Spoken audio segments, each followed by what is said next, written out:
No hay duda que Dios, cuando obra, o los medios que utiliza para acercarse a los hombres, son instrumentos que seguramente no están de acuerdo a los modelos o a los patrones de criterios, de pensamiento que nosotros tenemos para poder creerles abiertamente y dar pleno como confianza y credibilidad a lo que ellos son. Hace 8 días describíamos quién era realmente Juan Bautista y cómo María describe de la figura de Juan Bautista del momento mismo del nacimiento y entra en detalles cómo era su figura, su estatura, su formación, su manera de ser y actuar. No hay duda que los profetas que Dios envía los tiene que matar por un desierto de fuego.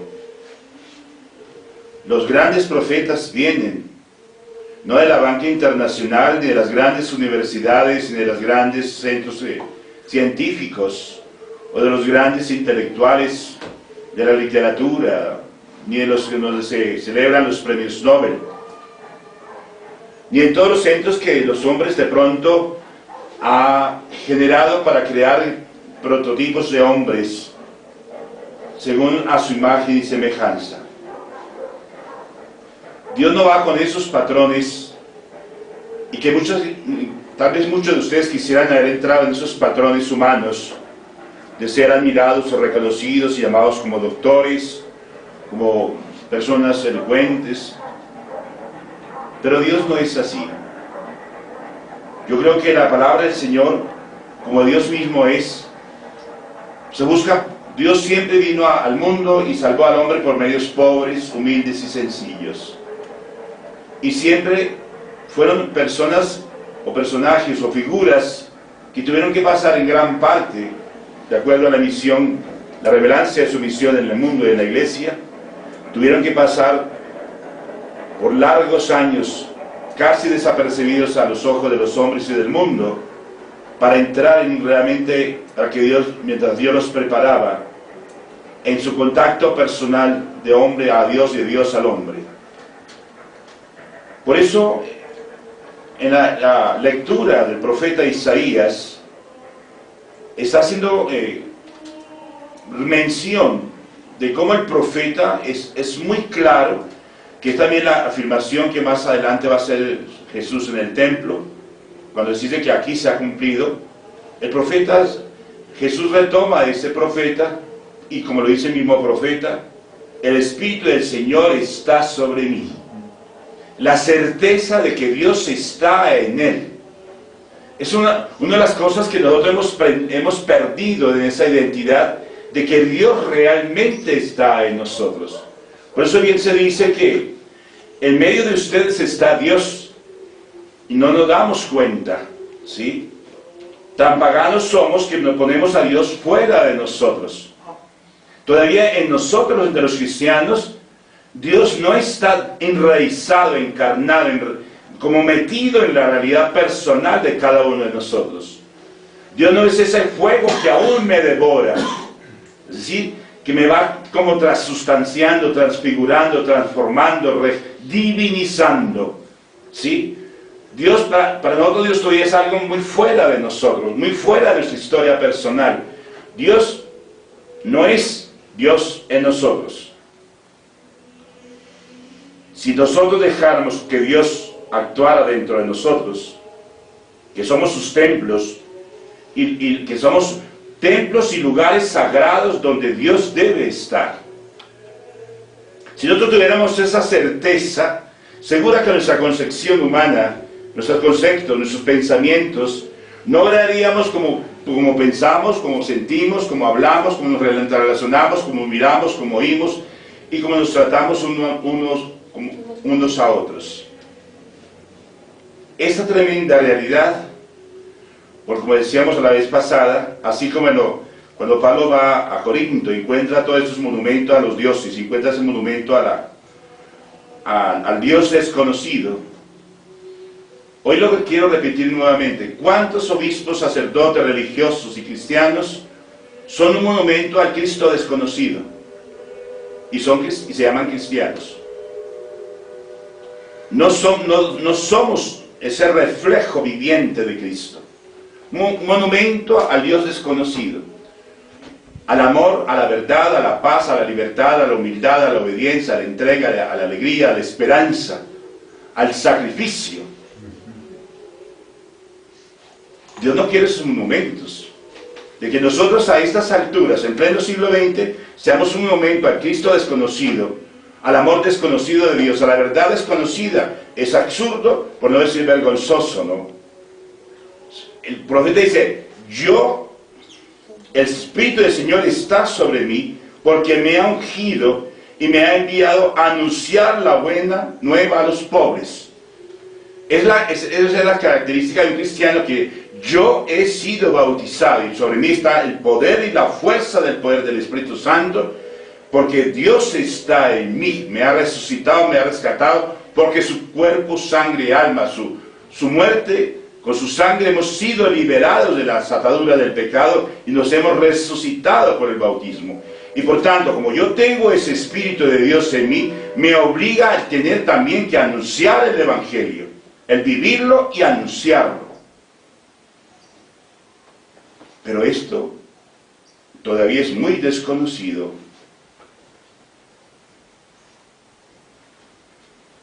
¿Y a quién debemos que llevar ese mensaje?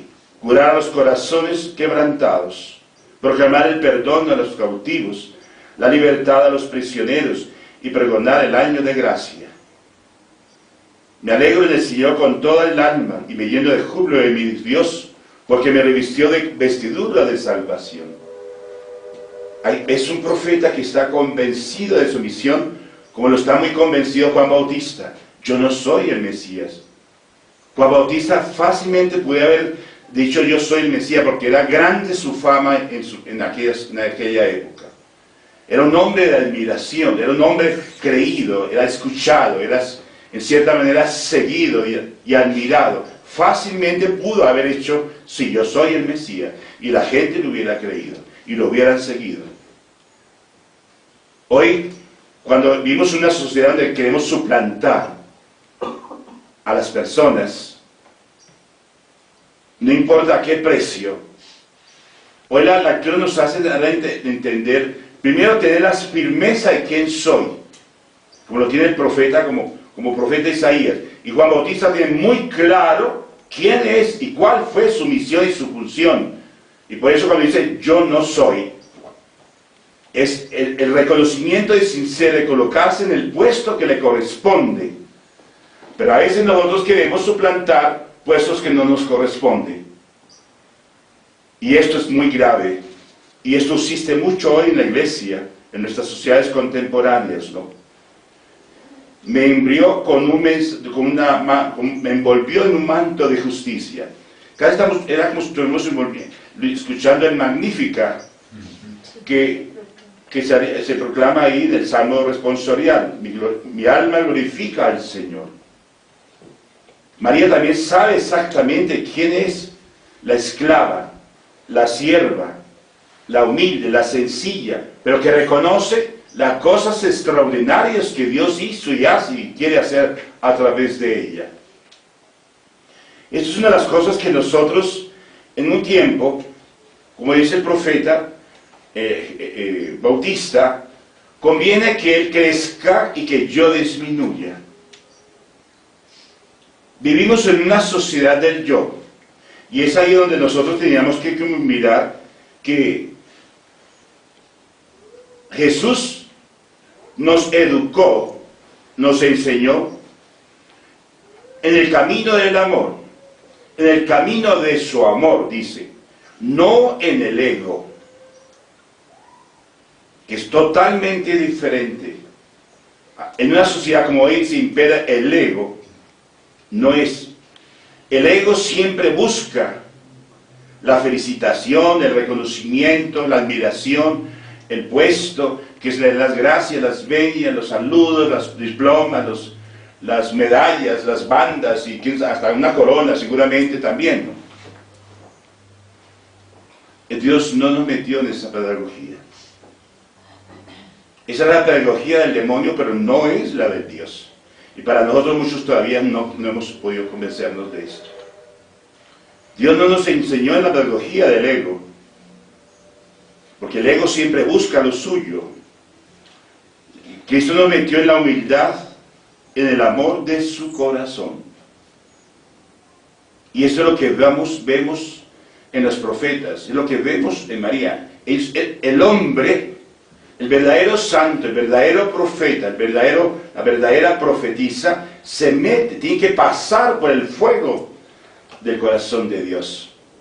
Como tuvo que pasar el mismo Cristo para ser el Hijo de Dios. Para que hubiera esa identidad divina y esa misión clara que el Señor le confiaba.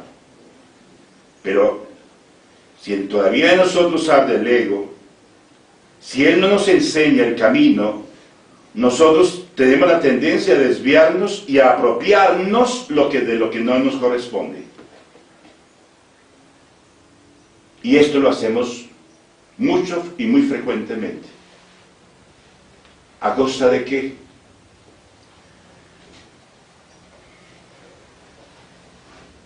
El que nosotros tengamos un espíritu egoísta, no busquemos lo que no es necesario buscar y encontrar, ya que no nos dará la gracia ni el poder de desarrollar aquello que no nos corresponde. Solamente aquello que quiera el Señor darnos para asumir nuestra misión, como Juan Bautista, el morir a sí mismo es un gran sacrificio, y ese sacrificio se hace en la verdad.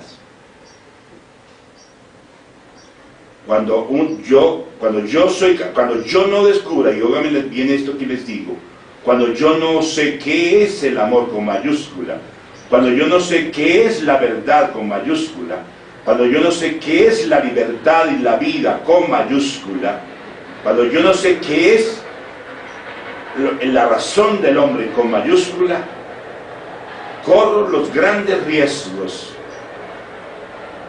de ir por caminos muy equivocados, que no son los que Dios nos ha trazado y que nos ha dejado el ejemplo. Podemos seguir otras verdades, otros estilos de amores, otros estilos de ser, de pensar, pero para eso hay academias, universidades reconocidas, institutos, literatos, libros por montones, bibliotecas, de cuadras a cuadras. Pero esto se aprende es en la intimidad con Dios, en el desierto, en la total desnudez de lo que yo soy. Porque Juan fue eso, un hombre totalmente desnudo de sí mismo, en la que tuvo ese encuentro con Dios, y Dios pudo plasmarse en sus tejidos, pudo plasmarse en sus huesos, en sus ojos, en su rostro. Por eso cuando él hablaba, como decía, salía fuego de su boca, y sus miradas eran llameantes, como lo describe la Santísima Virgen María. Pasar por Dios es pasar por fuego, es pasar por la verdad. Esa verdad, ese amor, esa paz, esa libertad, solo en Dios está. Y mientras yo no pase por ese ámbito, por ese horno, por esa experiencia íntima,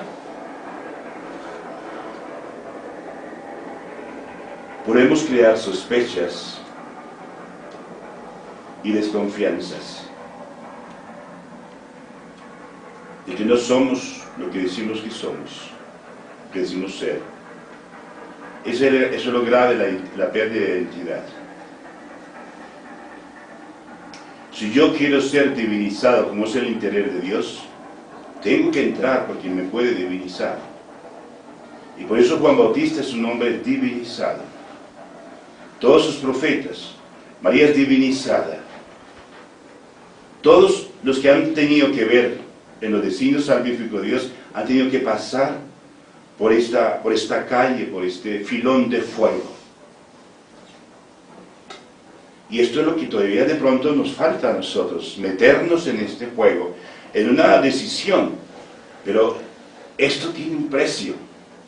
Y mientras yo no pague ese precio, que es de desnudarme del propio yo, pues no seremos creídos ni seguidos y estaremos suplantando muchas cosas que a nadie conducirá a ningún lugar, ¿no? Por eso, el que viene de arriba está por encima de todos. El que es de la tierra es y de la tierra habla.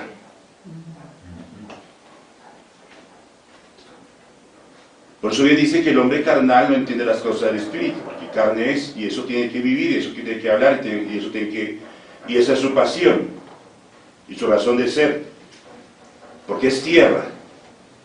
Pero el que es de Dios tiene que ser Dios, y tiene que hablar de Dios, tiene que ser otro Dios, porque el Señor dice, seréis como dioses.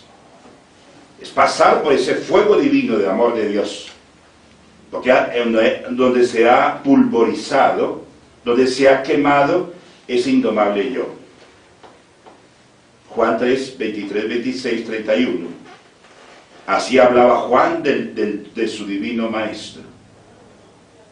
Él no era la palabra, él era la voz, pero no la palabra. Él cumplió la humildad de ser la voz y pudo haber suplantado la voz por la palabra, es decir, que él era la palabra. Digo, yo soy la voz que clama en el desierto.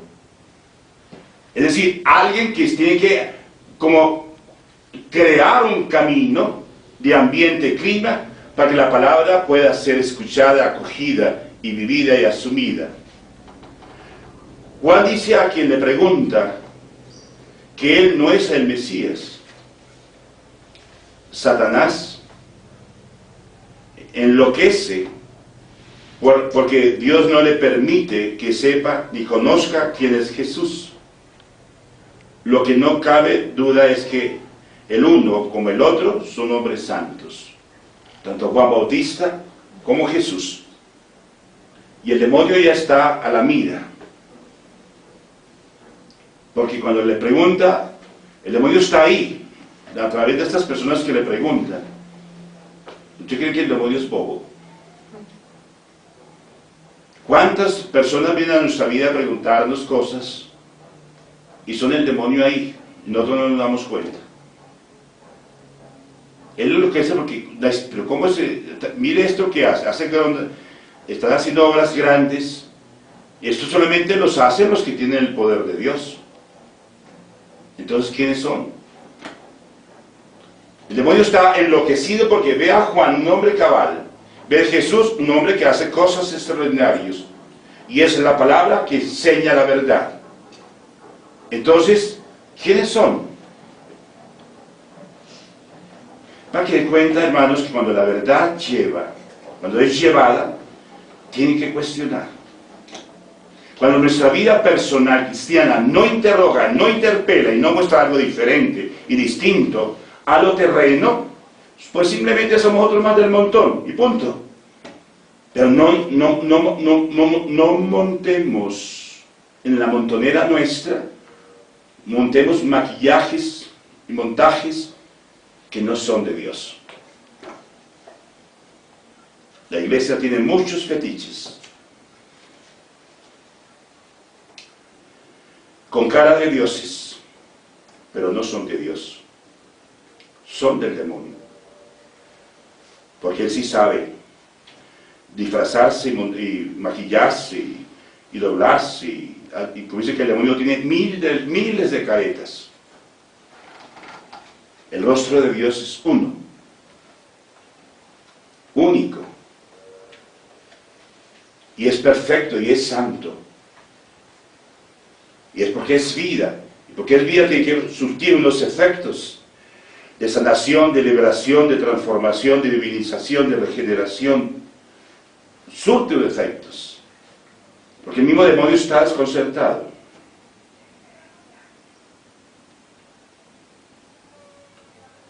Pues su sabiduría lo que dice, al ver a Jesús, hace prodigios, hace acontecimientos que no pueden ser ejecutados por criaturas terrenas. Y por eso, las figuras necias, terrenas, su obrar, nada bueno pueden dar. Y esto lo está pensando Satanás. Satanás, un hombre, es un ser muy inteligente. Y él sabe que estas personas, las personas necias, mentirosas, terrenas, no pueden hacer cosas extraordinarias. Y por eso está la alternativa a saber quién es Juan Bautista y quién es Jesús. Yo soy la voz que clama en el desierto. Yo bautizo en agua, pero en medio de vosotros está alguien que nosotros aún no conocemos. Y dice que está en medio de nosotros, ¿no? Y no lo reconocemos, que es el lugar más sagrado, que es el corazón de la persona, y el corazón de la vida de las personas, ahí es donde debe estar Dios. Estamos en la época de sinceridad. Nosotros deberíamos como mirar un poco la mirada, porque qué distancia hay entre los ojos y el corazón, y cerciorarnos si realmente Dios está ahí. Yo no creo que eso exija mucho esfuerzo. Cerciorarnos si Dios realmente está ahí. Muchas veces, ahí donde vamos no encontramos lo que buscamos, ¿sí? Porque buscamos donde Dios no está. ¿Por qué encontraron a Jesús en el templo? Porque ese era su lugar donde se puede encontrar. A Dios se le encuentra en el templo, en el sagrario. Pero muchas veces, muchos de ustedes todavía no creen que el Señor está en el sagrario. Y por eso ustedes buscan otras cosas. El televisor, otras actividades, o hablar de Dios, o decir estas cosas. Pero nosotros todavía no creemos ni que esté aquí, ni que esté en el sagrario, o que esté en la Eucaristía. Porque eso se convirtió en una rutina, ¿no? Pero realmente Dios no es Dios. Plenamente Dios. Buscamos en lo que Dios no está. El Dios del cristiano siempre está al alcance de la mano, donde nadie nos lo puede arrebatar, que es en el corazón, en el prójimo, en lo cotidiano de la vida. Allí es el lugar sagrado que Dios habita. Esa es la razón por la cual nosotros tenemos que estar alegres. Pero esto no es todavía una noticia alegre para nosotros. Todavía se dice que Dios es dicha y delicia, es alegría y es esperanza, es verdad y es paz. Y por eso cuando los pequeños, los miserables, los pobres, descubren su nada, su miseria, a Dios lo reciben a bocanadas, y a bocanadas lo tienen que dar, porque Dios es irresistible. Por eso el cristiano verdadero es aquel que vive la seducción. Me sedujiste, Señor, y me dejé seducir, y por el que yo vivo esta seducción.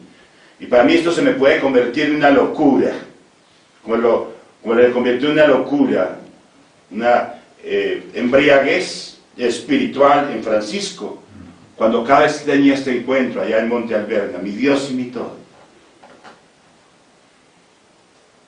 Esta embriaguez nos falta en estos tiempos de tanta tristeza, de tantos borrachos por otras cosas, menos por las cosas de Dios. Porque alegres, cuando se habla del segundo advenimiento, todo el mundo se pone triste, se asusta, se pone pálido. ¿Qué va a hacer de él? ¿Qué va a hacer de la...? Entonces ya no va a tener una carrera, que no va a tener una casa, que no va a estar dotado, no va a poder comer. Todo es tristeza y pesar. Pero no, cuando hablamos de que Cristo viene, yo no he visto que la gente se alegre. Aquí mismo no he visto que la gente se alegre.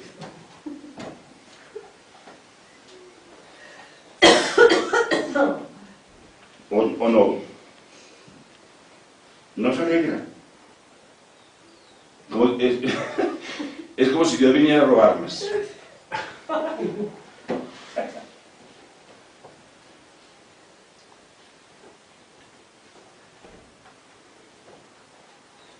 Se nos anuncia que Dios, el Dios que viene, y es el mismo que está dentro de nosotros.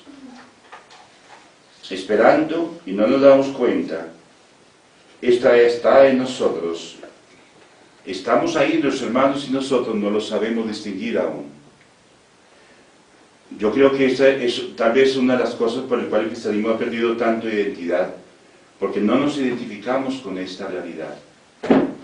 Y por eso mismo nuestro cristianismo no es convincente. Por eso la gente tiene que buscar a otras sectas, a otras religiones, o a vudú, a budismo, a islamismo, a cuánto todo ese mundo de suplencia que suple todo lo de Dios, como si Dios fácilmente pudiera ser suplantado por otras cosas. Ese es el gran vacío por el que el hombre no es feliz. ¿Por qué el Señor dice, por qué el hombre no es feliz teniendo todo lo que lo sometió para su felicidad? ¿Por qué no eres feliz con lo que eres, con lo que tienes y con quienes te rodean? No se dice San Juan y Santa Teresa que el corazón del hombre ha sido creado por Dios y para Dios y que nada ni nadie lo podrá llenar.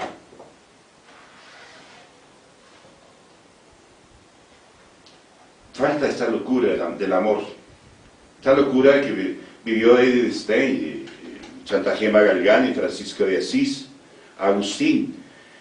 Mujeres y hombres que se dieron cuenta que Dios es algo extraordinario. ¿Sí? Y por eso Juan Bautista va anunciando, como sabe quién es Dios y quién es Él, y sabe cuál es su misión, en ningún momento, teniendo la oportunidad de suplantar a Dios, no lo hizo.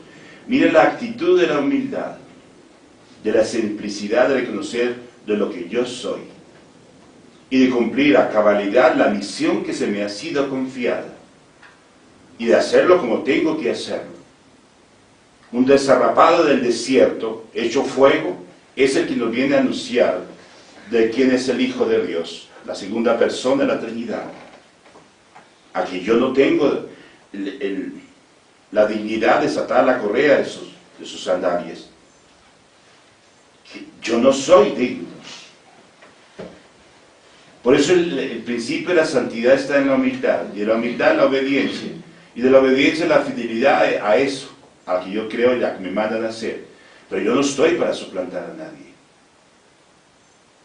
Así como yo puedo suplantar a alguien en un mundo de roles de suplencia, como los existen hoy, muy fácilmente podemos reemplazar la riqueza de Dios por basura de este mundo. El cristianismo no es eso. Él sabe que el que está señalando es el santo de los santos y se adentra en el desierto porque cada vez se va haciendo más exigente su mensaje al mundo. ¿Sí? Es el sol de justicia que eclipsa a la más grande lumbrera del universo. Ante Jesús se descubren los cielos, se descubre el porvenir, se descubre al Padre y lo señala sin equivocaciones, sin miedos y sin titubeos. Este es el Cordero. Este es el esperado. Es a ese a quien deben seguir, no es a mí.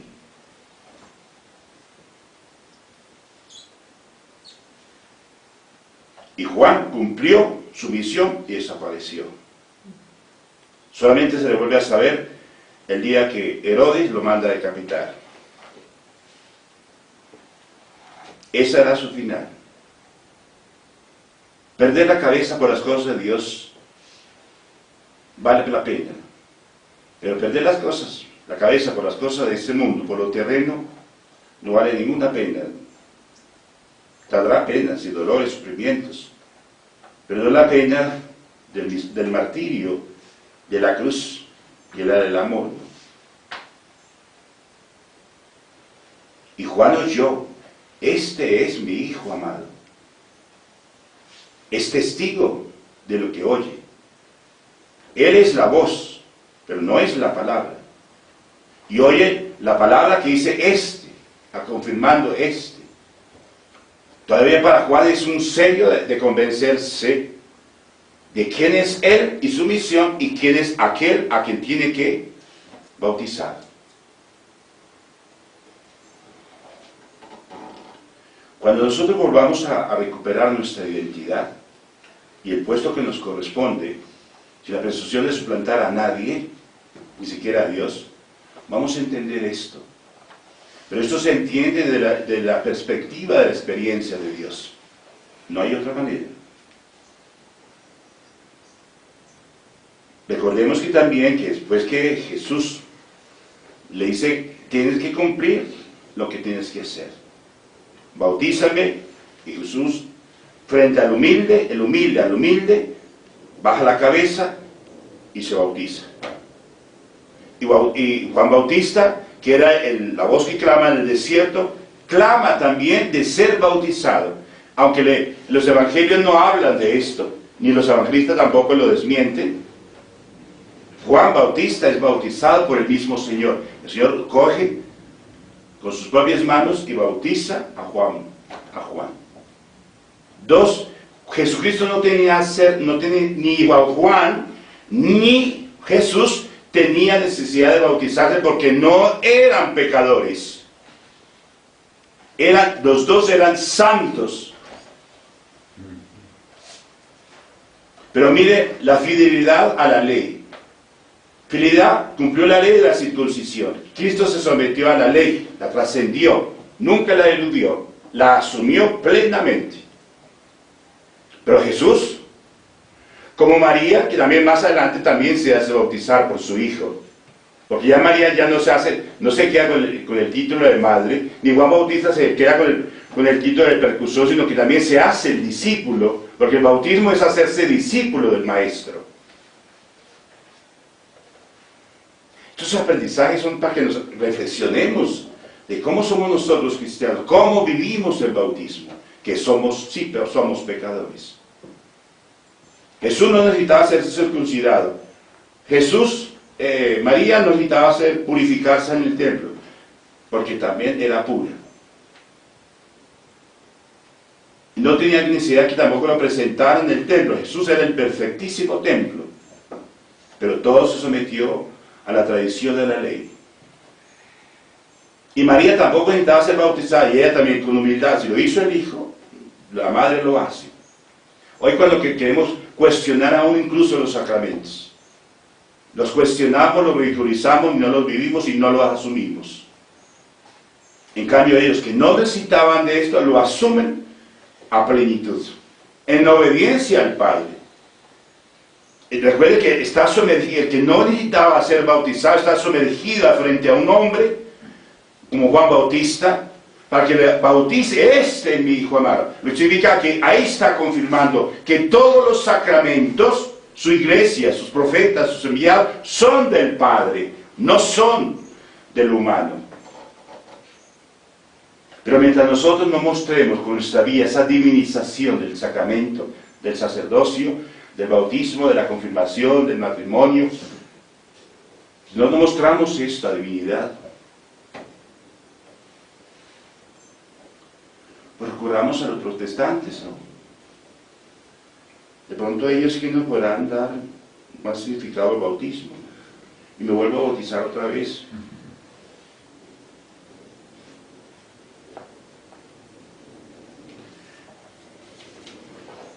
Quiero terminar con la reflexión que nos hace Pablo, que es realmente el testimonio de estar siempre alegres, ¿sí?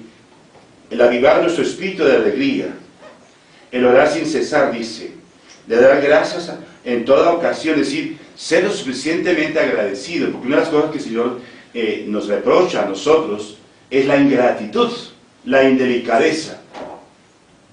Y a veces la ingratitud y la indelicadeza que hacemos entre nosotros. A veces se dan ciertas cosas y ni siquiera las gracias. ¿Por qué hemos perdido eso? Y somos cristianos. Las cosas no se dan por obligación. Las cosas se dan por gratitud, por reconocimiento, por compartir, etc.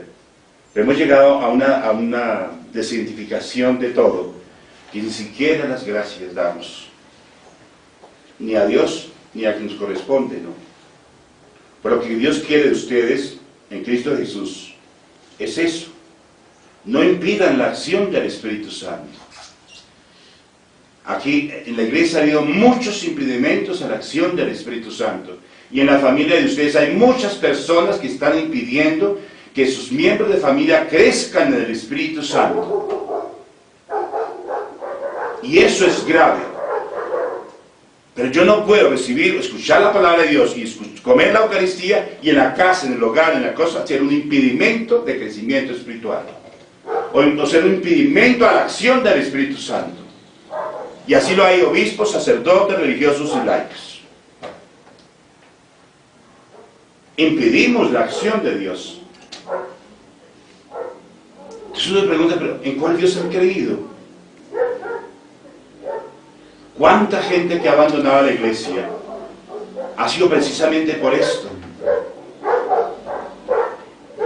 ¿Cuántas personas que ven que tienen una vocación sacerdotal o religiosa, una vocación a la vida matrimonial, y muy pronto tienen que salir huyendo? Se acabó ese matrimonio porque se cortó la acción del Espíritu. ¿A dónde van a encontrar el Espíritu? Ese Espíritu que buscaban en el matrimonio, en la vida religiosa sacerdotal, ¿dónde lo van a encontrar? Carecemos de comunidad de fe que nunca hemos querido ni hemos luchado por conformar comunidades. ¿Y qué pelea para eso? ¿Qué problemas para formar comunidades cristianas? ¿Dónde va a encontrar el hombre? Estos pobres hombres y mujeres que están en la búsqueda de Dios no lo encuentran en la iglesia, no lo encuentran en sus hogares. Encontramos una cantidad de personajes, más sacando pecho, arrogantes, sabiondos, doctores, pendejos.